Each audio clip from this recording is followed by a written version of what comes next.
Storytime.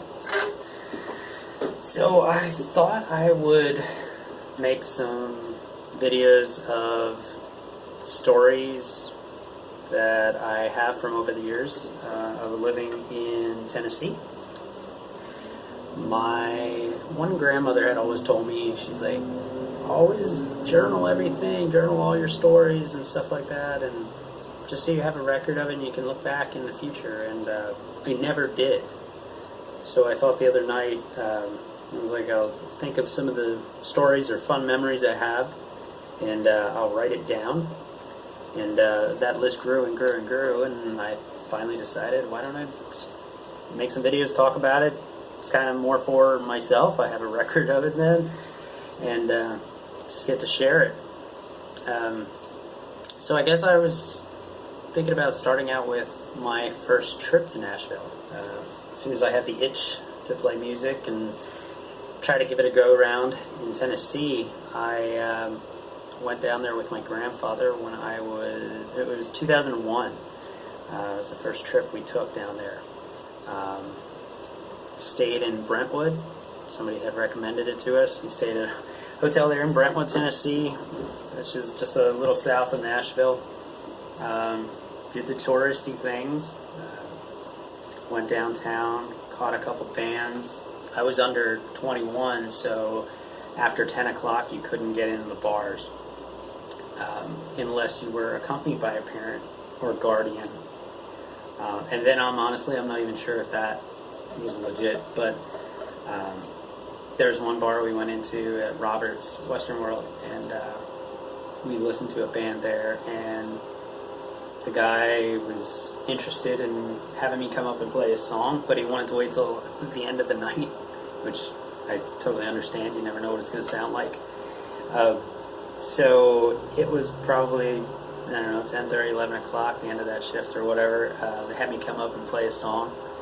The guitar player that was with the band just handed over his guitar and let me just pick one with them.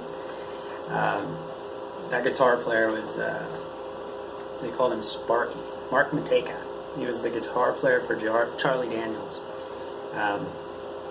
which was pretty cool because in the future, when I was still living up here in Pennsylvania, I ended up opening up for Charlie Daniels with the band that I was in, and I ran into that same guitar player, so it really shows how small of a world it is.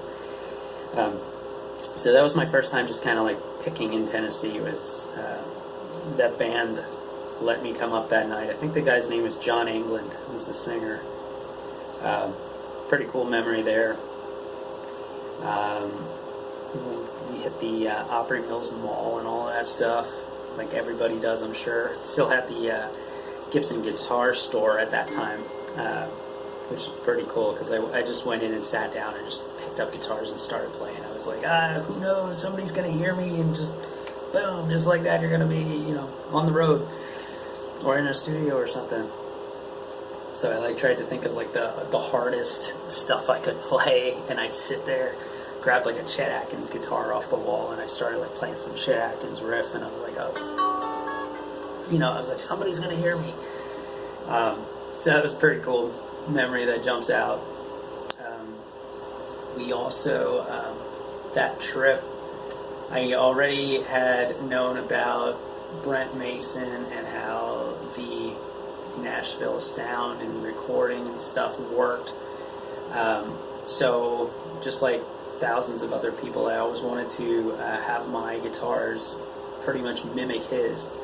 So I had taken my Telly and my Strat along down there, and more so the Telly than the Strat. The Strat, I did have it changed around, but mainly the Telly, I wanted it from the standard 2 pickup to the 3 pickup like Brent Mason, which I'll show my gear in another video.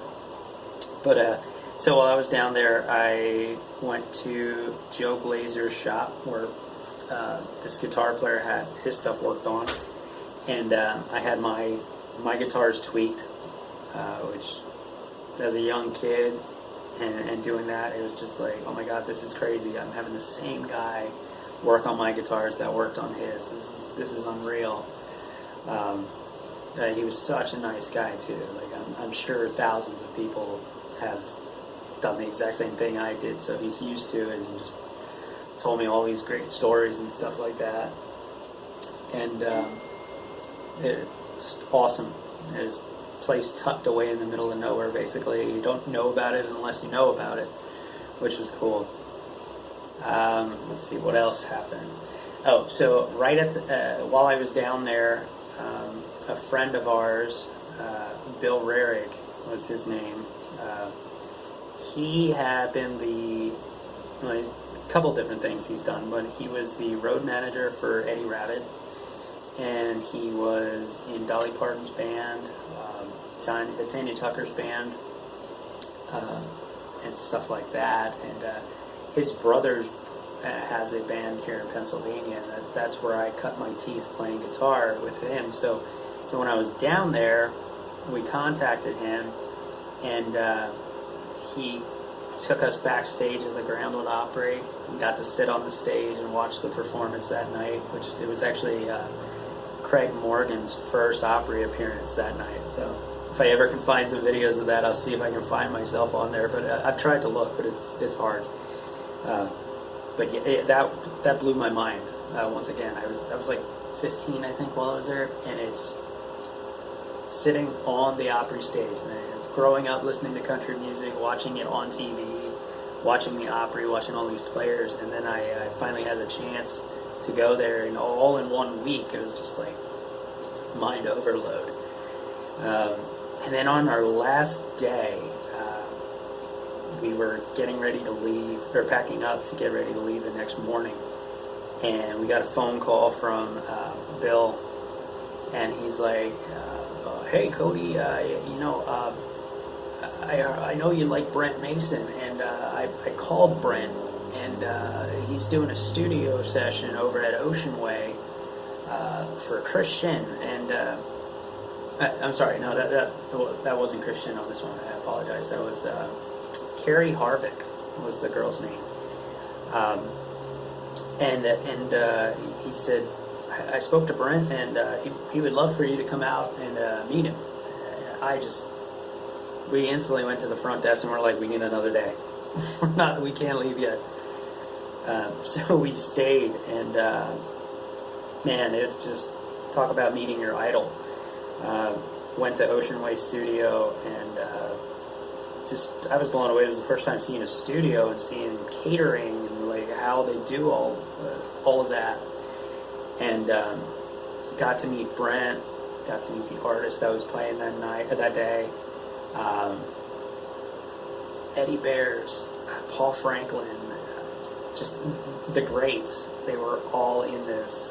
Byron Gallimore was the producer. Which, if you look that up, he was a producer for Tim McGraw, and so on and so on. Like, there's so many.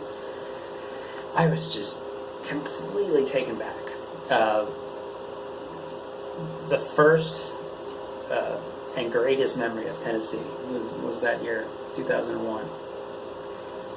That was basically a quick overview of my 1 week in Tennessee in 2001, but just thought I would share. Like I said, more so making it for myself, but hey, if anybody wants to listen, feel free to listen. Feel free to like the video. Feel free to share it. It doesn't matter. Subscribe. I'm going to try to do this weekly. Do like a post of me playing something, and then later that week tell a story of one of my memories of Tennessee. I spent roughly 10 years there. I moved down right around 2008, and then officially moved back to my hometown in